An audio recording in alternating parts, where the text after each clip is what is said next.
সমাবেশে আমরা সবাই জানি 5ই আগস্টের গণবিপ্লবের আমরা অনেকে অংশীদারি। 5ই বিপ্লবের সূচনা কি ছিল, দাবি কি ছিল, কেন মানুষ রক্ত দিয়েছে, জীবন দিয়েছে, এ সম্পর্কে কম বেশি আমরা সবাই জানি। এর মধ্যে মূল একটা কারণ ছিল বৈষম্য বিরোধী আন্দোলন। বৈষম্য থাকবে না, বৈষম্য দূর করতে চাই। ব্রিটিশদের বিরুদ্ধে আন্দোলন করেছিলাম বৈষম্য দূর করার জন্য। ব্রিটিশরা আমাদের দেশে মানুষের সাথে বৈষম্য করতেছিল, এই বৈষম্য দূর করার জন্য তাদের বিরুদ্ধে আন্দোলন করেছিলাম। ভেবেছিলাম এবার বৈষম্য দূর হবে, কিন্তু ভারতের সংখ্যাগরিষ্ঠ মানুষ যখন সংখ্যালঘু মুসলমানদের উপরে আক্রমণ নির্যাতন করতেছিল, বৈষম্য করতেছিল, ভেবেছিলাম বৈষম্য দূর করার জন্য পাকিস্তান নামে একটা রাষ্ট্র কায়েম করতে পারলে বৈষম্য দূর হয়ে যাবে। পাকিস্তান হয়ে গেল, ভেবেছিলাম বৈষম্য দূর হবে, কিন্তু আমি কি দেখলাম, পশ্চিম পাকিস্তানের মানুষগুলি পূর্ব পাকিস্তানের মানুষের সাথে বৈষম্য করছে। ভাবলাম দেশকে আলাদা করলে বৈষম্য দূর হয়ে যাবে, একত্রে দেশ ভাগ করলাম। ভেবেছিলাম এবার মানুষ মুক্তি পাবে, শান্তি পাবে, অধিকার প্রতিষ্ঠিত হবে। কিন্তু একত্রের পর থেকে 53 বছর পর্যন্ত যারাই ক্ষমতায় ছিল তারা বৈষম্য দূর করতে পারে নাই, তারা মানুষের অধিকার প্রতিষ্ঠিত করতে পারে নাই। 71 থেকে 2024 পর্যন্ত যারা ক্ষমতায় ছিল তারা দেশকে দুর্নীতিতে 5 বার চ্যাম্পিয়নশিপ করছে। তারা লক্ষ লক্ষ কোটি কোটি টাকা বিদেশ পাচার করেছে। যারা ক্ষমতায় ছিল বিচারবিহীন বহুত হত্যা করেছে, বহুত খুন করেছে, বহুত খুন করেছে। যারা 53 বছর ক্ষমতায় ছিল বহুত মা বোনেরা ধর্ষিতা হয়েছে। যে বৈষম্য দূর করার জন্য আন্দোলন করেছিলাম, সংগ্রাম করেছিলাম, কিন্তু আজও শ্রমিকরা তাদের অধিকার আদায়ের জন্য, তাদের ন্যায্য প্রাপ্তির জন্য আজকেও রাস্তায় আছে, আন্দোলন করছে। আজকেও শিক্ষকরা তাদের অধিকারের জন্য আন্দোলন করছে। আজকেও হাজারো জেলেরা তাদের অধিকারের জন্য আন্দোলন করছে। গার্মেন্টস সেক্টর বলেন, শ্রমিক বলেন, মজদুর বলেন, চাকরিজীবী বলেন, পুরুষ বলেন, মহিলা বলেন, মিডিয়া কর্মী বলেন, যত প্রকার, যত ডিজাইনের, যত পেশার মানুষ বাংলাদেশে আছে সবাই বৈষম্য শিকার। 5ই আগস্টের পরে ভেবেছিলাম এবার বৈষম্য থাকবে না, এবার মানুষ মুক্তি পাবে, মানুষ শান্তি পাবে, মানুষের অধিকার প্রতিষ্ঠিত হবে।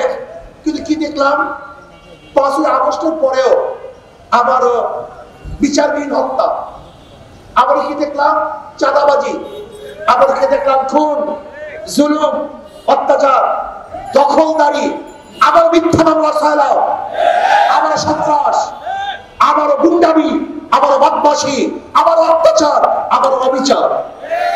তার মানে আমাদের আন্দোলন এখনো শেষ হয় নাই, আমাদের সংগ্রাম এখনো শেষ হয় নাই, এখনো বৈষম্য দূর করতে পারি নাই। 5ই আগস্টের পরে অন্তর্বর্তী সরকারকে ভেবেছিলাম দেশের মাটি এবং মানুষের দিকে লক্ষ্য করে দেশ পরিচালনা করবেন, কিন্তু ওনারা কি করতেছেন, কোথা থেকে সেই ফারুকি নামীয় কোথা থেকে দেখে নিয়ে আসছে, উপদেষ্টা করেছেন। অ্যান্টিব্যাকটেরিয়াল অ্যাডিটিভ যুক্ত সেরা ওয়াটার ট্যাঙ্ক বিশুদ্ধ পানিতে ব্যাকটেরিয়া জন্মাতে দেয় না। আমি বর্তমান অন্তর্বর্তী সরকারকে প্রশ্ন করতে চাই, ফারুকি সাহেবের কোন গুণের কারণে, কোন যোগ্যতার কারণে ফারুকি সাহেব এর উপদেষ্টা হলেন, এই জাতি জানতে চায়। আমি ডক্টর ইউনূস সাহেবকে বলবো, আপনি আন্দোলন করেন নাই, আপনি সংগ্রাম করেন নাই, আপনার রক্ত দেন নাই, আপনার জীবন যায় নাই, আপনার পরিবারের কেউ শহীদ হয় নাই, আপনার দলে হত হয় নাই। এদেশের হাজারো মানুষ হয়ে গেছে, এদেশের হাজারো মানুষ বন্ধ হয়েছে। আপনি বারবার ওয়াদা করেছেন যারা আহত হয়েছে, নিহত হয়েছে, সেই পরিকল্পনা দেখবেন, তাদের চিকিৎসা প্রদান করবেন। কিন্তু আপনি ক্ষমতায় বসার পরে আজও তাদের চিকিৎসা ব্যবস্থা করেন নাই, শহীদ পরিবারের ন্যায্য অধিকার প্রতিষ্ঠিত করেন নাই। আপনি কোথা থেকে ক্ষমতার মসনদে বসে ফারুকি সহ যেই সমস্ত বিতর্কিত উপদেষ্টা আছে যদি অবিলম্বে তাদেরকে পদত্যাগ করতে বাধ্য না করেন, তাহলে আপনার বিরুদ্ধে কর্মসূচি বাধ্য হবে। আপনি জানেন ইসলামী আন্দোলন বাংলাদেশ যা বলে তা করে, যা বলে তা করে। ইনশাআল্লাহ বলেছিলাম যতদিন পর্যন্ত শেখ হাসিনার পতন না দেখবো, আল্লাহ যেন আমাকে মৃত্যু না ঘটান, সেই চোখে পতন দেখিয়েছেন। আমি উপদেষ্টাদের বলবো, কারিয়ার বাইরে নিজেকে ভুলে যাবেন না, এদেশের রক্তের সাথে গদ্দারি করবেন না, ভারতের সাথে হাত মিলাবেন না, আজকে জনগণের বাইরে অন্য কোনো চিন্তা করবেন না। আমি উপদেষ্টার সাথে যখন দেখা করতে গেছিলাম, আমি বলেছিলাম কোন অবস্থাতেই যেন বিদেশি কোনো সংস্কৃতি আমাদের চাপিয়ে না দেওয়া হয়। যদি বিদেশি কোনো সংস্কৃতি আমাদের চাপিয়ে দেওয়া হয়, তাহলে আর একটা আন্দোলন হবে, আর একটা সংগ্রাম হবে। ওই ভারতের কোন দালাল, ভারতের কোন 5টা গোলামদেরকে এদেশের মানুষ প্রতিষ্ঠা দেখতে চায় না। এটা হবে না। করবেন কিনা জানি না। যদি না করেন তাহলে বিসমিল্লাহ বলে আপনার বিরুদ্ধে আন্দোলন শুরু হবে। যা হবে রাজপথে হবে, মোকাবেলা হবে রাজপথে হবে। দেখবো আপনি কিভাবে রাখেন, কোন শক্তিতে রাখেন, এটা দেখবো ইনশাআল্লাহ। আজকে দ্রব্যমূল্যের ঊর্ধ্বগতি রোধ করতে পারছেন না কেন? কি করতেছেন? দ্রব্যমূল্যের ঊর্ধ্বগতিকে অবশ্যই নিয়ন্ত্রণ করতে হবে। কোন জায়গায় ডিস্টার্ব, কোন জায়গায় সিন্ডিকেট, কাদের মাধ্যমে আজকে এই অবস্থা হচ্ছে, তাদেরকে চিহ্নিত করতে হবে। মানুষের দ্রব্যমূল্য তাদের নাগালে নিয়ে আসতে হবে। আমার গরিব, আমার শ্রমিক, আমার মজদুর, আমার ছেলে, আমার চাষি, আমার কামার, আমার কুলি, তারা মোটা ভাত খেয়ে আনন্দে ঘুরবে, তারা বস্ত্র পরিধান করে হাঁটবে। আমার বাংলাদেশে একটা নাগরিক খোলা আকাশের নিচে থাকবে, তা দেখতে চাই না। প্রত্যেকটা নাগরিককে বস্ত্র, বাসস্থান, খাদ্য, চিকিৎসার গ্যারান্টি দিতে হবে। এটা আমাদের দাবি, এইটা আমাদের দায়িত্ব। আজকে অন্তর্বর্তী সরকারকে বলবো, দেশ নিয়ে চিন্তা করুন, মানুষ নিয়ে চিন্তা করুন।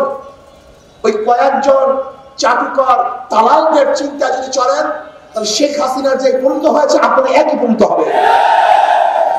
এদেশের মানুষ না খেয়ে থাকতে পারে কিন্তু গোলামি করা জানে না। এদেশের মানুষ না খেয়ে থাকতে পারে কিন্তু গোলামি করতে পারে না। এদেশের মানুষ ভুকা থাকতে পারে কিন্তু কার পার নিচে মাথা নত করতে পারে না। এদেশের মানুষ ব্রিটিশদের বিরুদ্ধে আন্দোলন করেছিল, এদেশের মানুষ ভারতের বিরুদ্ধে আন্দোলন করে পাকিস্তানের বিরুদ্ধে আক্রমণ করেছিল। এদেশের মানুষ সেই পরাশক্তি পাকিস্তানের বিরুদ্ধে আন্দোলন করে বাংলাদেশে স্বাধীন করেছিল। এদেশের মানুষ 5ই আগস্ট বাংলাদেশের পুরো নিয়ন্ত্রিত যে সরকারের সাথে ছিল নিয়ন্ত্রণ, সেই সরকারকে মোকাবেলা করে এদেশের মানুষ শেখ হাসিনাকে দেশ থেকে ভাগাতে বাধ্য করেছে। আপনি চিনেন বাংলাদেশের মানুষ কারা? এদের চরিত্র কি? এরা না খেয়ে থাকে কিন্তু কোনোদিন গোলামি করতে পারে না, না খেয়ে থাকে কিন্তু মাথা নত করতে পারে না। কাজে আসুন, যাদের মাধ্যমে লুটপাট চাঁদাবাজি হচ্ছে, এদেরকে দ্বিতীয়বার আমরা ক্ষমতা দেখতে চাই না। আজকে বিএনপি পুরো ইউটার্ন, ক্ষমতার জন্য পুরো ইউটার্ন। বিএনপির স্বাদ মেটে নাই, ওনাদেরকে আসলে পুরো অত্যাচার অবিচার করা এখনো হয় নাই। আওয়ামী লীগ সরকার যেই পরিমাণ নির্যাতন করছে তার ওনারা স্বাদ মিঠে নাই। ওনারা আবারও আওয়ামী লীগকে ক্ষমতা আনার জন্য পথ উন্মোচন করছেন। কারণটা কি? চোরে চোরে হালি, এক চোরে বিয়া করে আর এক চোরে হালি। এই 53 বছরে এরা সিন্ডিকেট করে বাংলাদেশকে লুটপাটের এক মহাসরকার পরিণত করেছে। এরাই চাঁদাবাজি করেছে, এরাই দখলদারি করেছে, এরাই জুলুম করেছে, এরাই অত্যাচার করেছে, এরাই খুন করেছে, এরাই ভাষণ করেছে। জনগণ ঐক্য হতে হবে, জনগণ ঐক্য হতে হবে। যেই দলের মধ্যে চাঁদাবাজ আছে, যেই দলের মধ্যে খুনি আছে, গুমি আছে, দুর্নীতিবাজ আছে, তাদেরকে সাপোর্ট করবেন না, তাদের দল করবেন না, তাদেরকে ভোট দেবেন না। যদি জনগণ ঐক্য হয় তাহলে কোনো দুর্নীতিবাজরা ক্ষমতায় বসতে পারবে না। অন্তর্বর্তী সরকারকে বলবো, পিআর সিস্টেম নির্বাচন দিতে হবে, সংখ্যানুপাতিক হারে নির্বাচন দিতে হবে। যদি সংখ্যানুপাতিক হারে নির্বাচন দেন তবে ওই সংসদ কোনো ফ্যাসিস্টকে আর জন্ম দেবে না। জনগণের সরকার হবে, কল্যাণময় সরকার হবে। কাজে আসুন আগামী নির্বাচনে শান্তির প্রতীক হাত পাকা, সবার প্রতীক হাত পাকা, জনগণের প্রতীক হাত পাকা, মুসলমানের প্রতীক হাত পাকা, হিন্দুদের প্রতীক হাত পাকা, শ্রমিকদের প্রতীক হাত পাকা, পুরুষ মহিলা সবার প্রতীক হাত পাকা। এই হাত পাকে বিজয় করেন তাহলে ইনশাআল্লাহ দেশ বিজয় হবে। হাত পাকে বিজয় করেন তাহলে জনগণ বিজয় হবে। আল্লাহ আমাকে এবং আমাদের সবাইকে সম্মিলিতভাবে দুর্নীতির বিরুদ্ধে আন্দোলন করে ইসলাম দেশ মানবতার পক্ষে কাজ করার তৌফিক দান করেন। আল্লাহুম্মা আমিন।